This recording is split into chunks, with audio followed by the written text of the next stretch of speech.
Yeah, I'll react to that, sure. Hello? What? Oh, sorry. Hi. Greg Davies, live at the Apollo. I just did Mickey Flanagan live at the Apollo. It was hilarious. Let's go. Welcome, ladies and gentlemen, to Live at the Apollo. What a treat to be here. Let me tell you where I'm at tonight before we get going properly. About 20 minutes ago, the top elastic of my underpants totally snapped. It's genuinely true. I haven't bought replacements, so makeup, I've had to tuck them into my belt. Realistically, I can already feel that they're working their way down. So about halfway through tonight's show, I'm going to have some sort of horrific testicular cummerbund, I would imagine. Just floating around. You won't see that because I'm wearing jeans, but I'll keep you up to date with its progress. Thank you. Let me tell you the worst thing about being a fat middle-aged comedian, because I am. Let's not mess around. Look at what I've done to myself. I look pregnant. It's ridiculous. And you know the worst thing about that is that comedy attracts young, beautiful people. So you come out and you see really attractive, beautiful people, and you feel like a fraud when you look like this. Which is why I was so relieved when I came out tonight and saw such a sea of ruined middle-aged losers.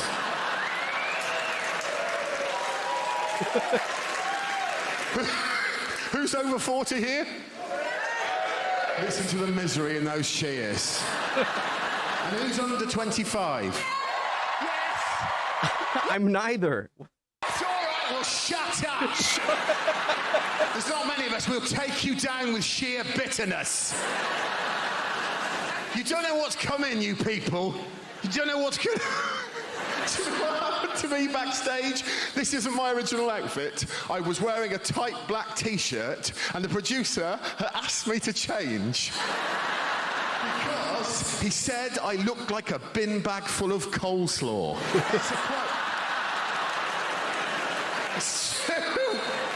My body it's disgusting.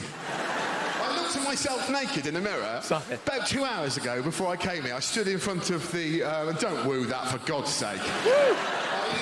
I want to go, all right? I want to be in the crowd. I'm tired of sitting behind a computer. No, it's so fun. Don't woo that, for God's sake.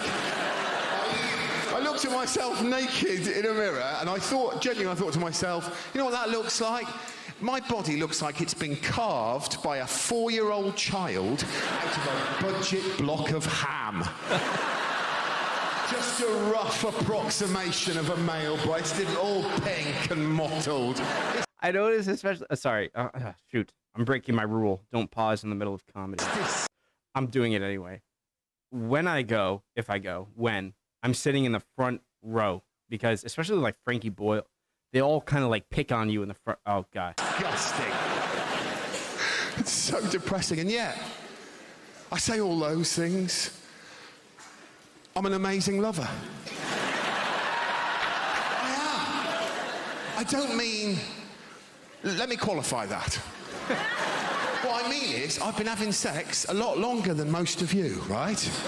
And of all those sexual exploits of mine, I picked up the odd thing every now and again that actually worked in all the masses of failures, and I've banked them up here, right?